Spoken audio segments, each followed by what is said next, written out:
This is video number 3 of chapter 4, the final chapter of Brotherhood of Darkness.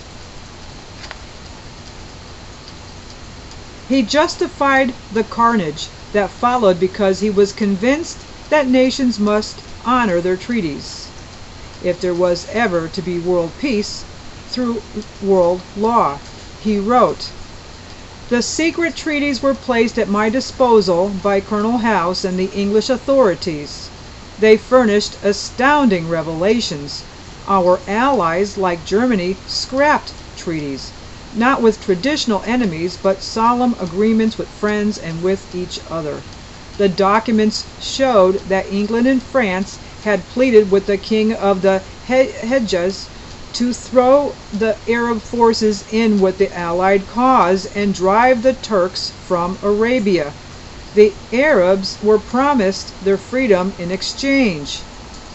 Scarcely was the ink dry on their compact with the Arabs when they negotiated with each other the secret Sykes-Picot Treaty, under whose terms England was to retain Mesopotamia. France was to keep Syria. Then the Jews asked for Palestine, and Balfour, the gentleman statesman, agreed on behalf of England that they should have it, although Palestine had already been promised to the Arabs and given to the French. When Frederick Howe realized that neither England nor France honored their treaties, he was devastated. He surmised there must have been another reason Great Britain entered the war. Some observers said the war was fought for economic imperialism, and that Britain entered the war to expand her commercial empire.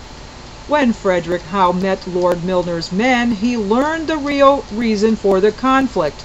In his book, The Confessions of a Reformer, he wrote, "One evening a number of young Englishmen visited me at the Hotel Chatham.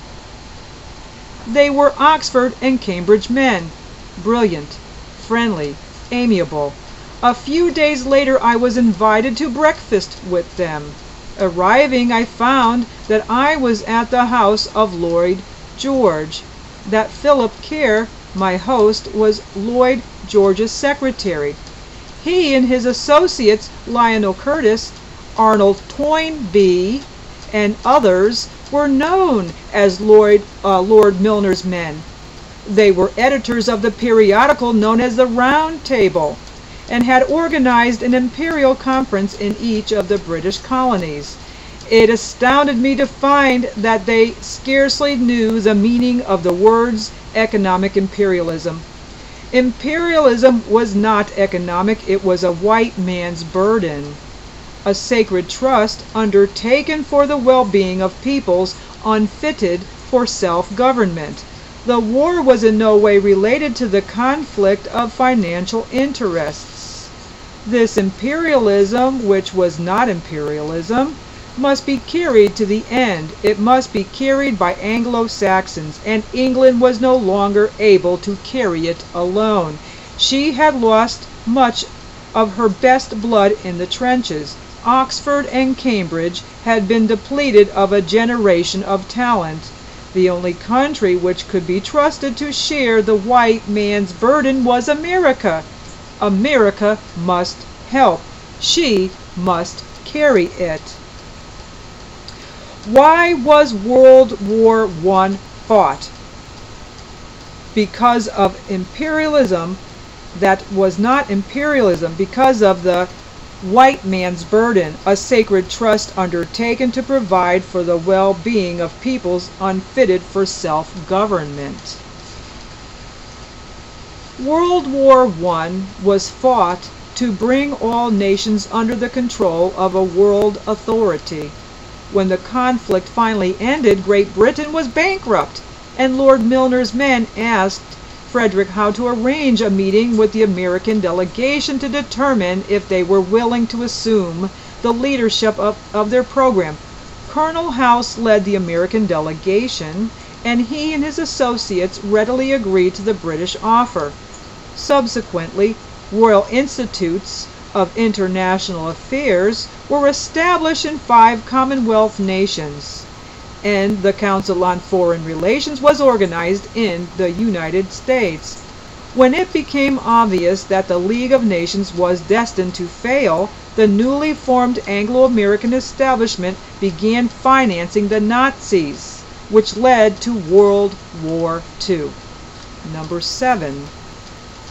Following World War I, Colonel House and J.P. Morgan created the Council on Foreign Relations as a front for the American branch of the Round Table and Morgan's financial empire.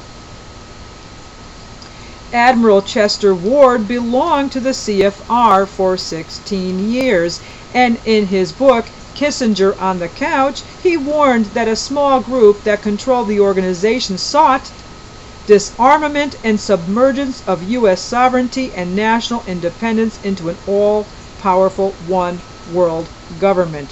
He continued, "The CFR as such does not write the platforms of both political parties or select their respective presidential candidates, but CFR members as individuals acting in concert with other individual CFR members do. Thus, David Rockefeller does not exercise vast powers because he is chairman of the board of directors of CFR, but because he is chairman of the board of one of the 2 most powerful banks in the world. His influence extends into finance, business, industry, transportation, communications, the press, television, universities, foundations, international organizations, and government. He has similar influences throughout the free world and is now rapidly expanding into the communist world." When Inspector Poirot finished questioning the passengers on the Orient Express, he was left with 2 possible explanations for the crime. The evidence suggested that someone had boarded the train, killed Crossetti, and escaped, but the inspector knew most of the evidence was contrived. The second possibility was that all of the passengers were involved. Since there were 12 passengers and 12 stab wounds in the victim's body, each of them must have stabbed him once. Inspector Poirot assembled everyone in the lounge car and announced that he had solved the crime. And we will pick this up in the next video and find out what he tells his assembled group about who had killed Mr. Ratchet or Mr. Crossetti. So stick with us. It'll be video number 4. See you there.